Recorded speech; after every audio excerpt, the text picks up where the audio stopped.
জনশিরীয় প্রচারে মধ্য হাওড়ার ২৬ নম্বর ওয়ার্ডে এদিন এক বর্ণাঢ্য প্রচার কর্মসূচির আয়োজন করা হয়।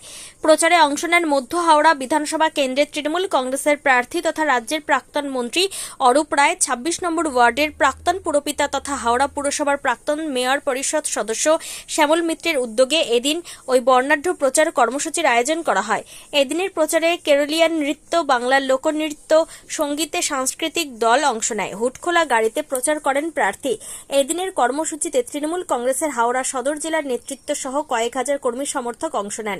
২৬ নম্বর ওয়ার্ডের স্বামী বিবেকানন্দ রোডে স্বামীজির মূর্তিতে মাল্যদানের মাধ্যমে রবিবার সকালের প্রচার কর্মসূচি শুরু হয়।